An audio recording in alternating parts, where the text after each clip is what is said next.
suspect somebody cut this one open. Was it you? Maybe. Uh-huh. Okay. I want you to know these are very, very expensive. You have to just adjust to whether he's going to be here or not be here for long periods of time. And the household is run more or less the same way, but there's just, I mean, there's a few differences, of course, because there's one extra person or one less person. And I have to buy another one now to get your other ankle. At least I gave you money. Yes, at least you gave me money. Every now and then it's challenging on me and him, but I mean, we're grown-ups. We understand this is the way it is, and it's okay. And, you know, technology helps a lot. But it's challenging on the children, the girls, you know, because they miss him. And as they get older, they understand better. You know, he has to go, but he'll be back. I just don't really want to wash the dishes. Only if you come outside with me to play. After? I wash the dishes. Deal. Lola is the one in black, and she is just like me. Susie, the one in blue, she's emotional like me, but in a weird kind of way, she's analytical like him as well. Lola, you gonna come to the swing with us?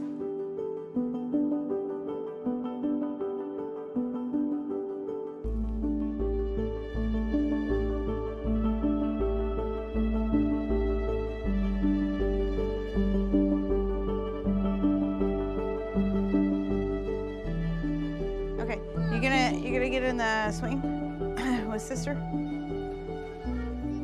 Do you want me to push you? No. You don't need me to push you, you know why? Why? Because you're strong. Strong like Dad.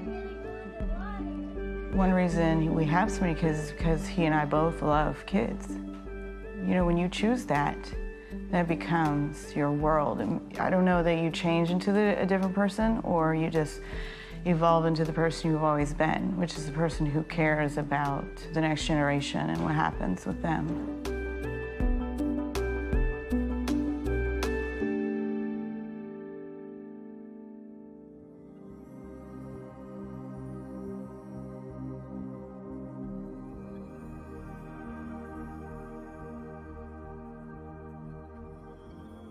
He was a simple country boy from Louisiana that came from not having much of a chance to dominate in the sport. Yeah, I mean, Ronnie took it to another level with the size.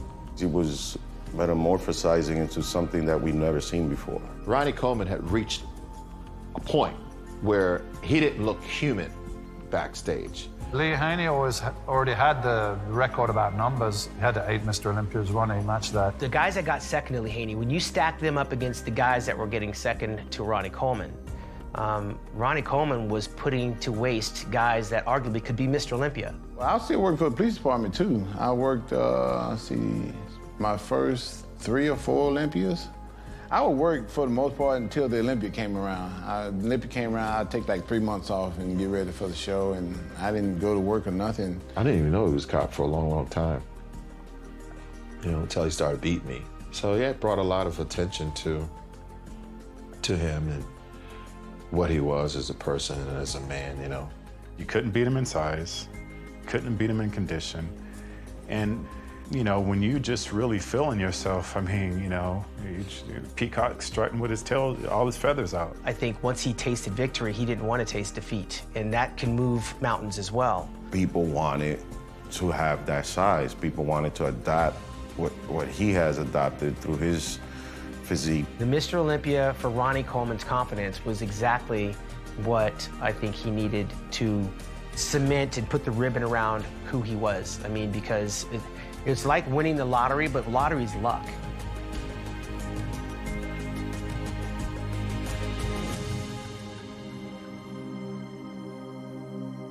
When I first started competing, I was 215, when I turned pro. And when I won my 7th Olympia, I was 296, almost 300 pounds. So I went from 215 almost 300. It was like a gradual thing, getting bigger year by year, so you couldn't really see a whole lot of size come on me at one time. But I do remember the first time I hit 300 because I couldn't bend over.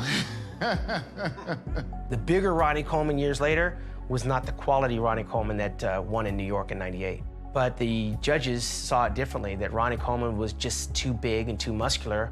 And that's, I think, the turning point in our sport where they started over-rewarding size over quality. When he started getting bigger, started just losing that look, that small waist, and he just got too thick, which I think was a mistake. Sometimes he was heavier and bigger and blockier, but he was on such another level in terms of the muscle size. Ronnie Coleman, still won the 8 Olympias, but it was questionable on the last 2 Olympias that he won, or the last Olympia that he won. Ronnie was starting to get a little heavier than what was best for his physique. His Olympia look wasn't great.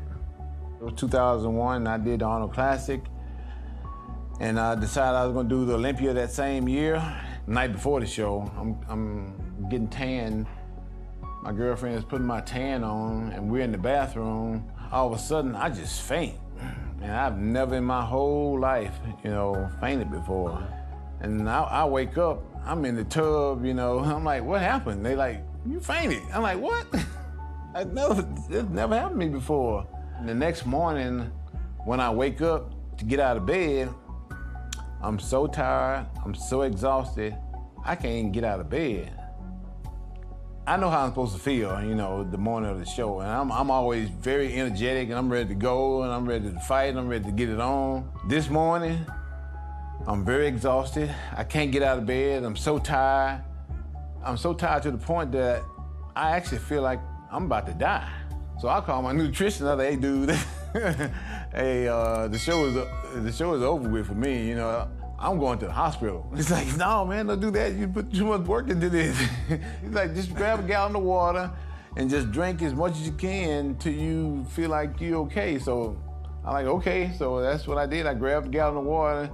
I think I drank about the whole gallon, that morning for the morning show. And by the time I finished that gallon of water, I felt pretty good. And I'm like, okay, I'm all right now. I'm back to my old self. He's at the top, being Mr. Olympia, and then there was guys like Jay Cutler who was chasing him. I went into the Mr. Olympia every year thinking I was gonna win. I never had a doubt. He was an obstacle I was trying to be the best in the world. And Ronnie was standing in my way. So every year it was a battle against Ronnie Coleman. I didn't give a shit about anyone else but Ronnie Coleman because I knew that was the only guy that could possibly beat me. In 2001, a lot of people thought Jay Cutler had beaten him, and he beat him based on the dryness and the hardness of his frame. But the judges saw it differently, that Ronnie Coleman was just too big and too muscular. Jay was sort of satisfied that he'd made the big breakthrough. I thought he'd won. When I landed that second place in 2001, I was highly disappointed, even though I may not have shown it on stage, because I put a lot of effort into training for that contest. The policeman out of Arlington, Texas, Ronnie Coleman. Jay Cutler has to wonder what he has to do to upset the champion.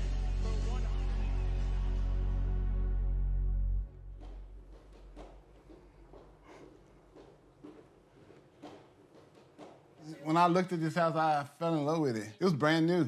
I moved here in '96, 21 years. I paid cash for it when I won my first Olympia. So I noticed you have your own gym here, right? Yeah. You want to check it out? Yeah.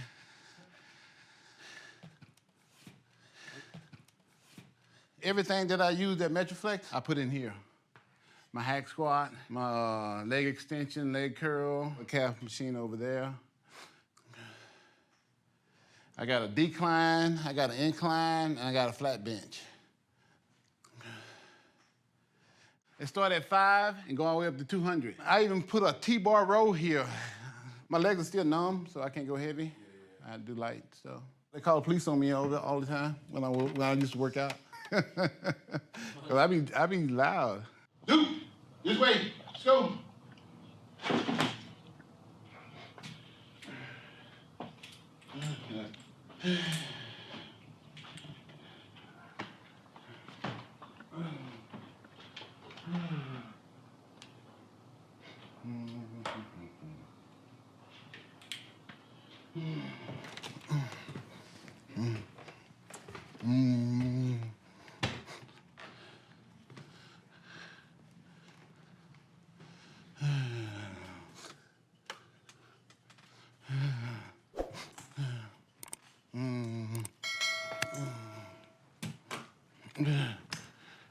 It's hot in here.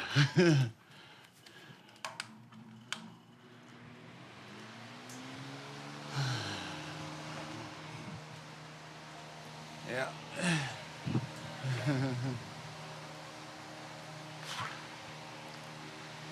I told you we caught the guys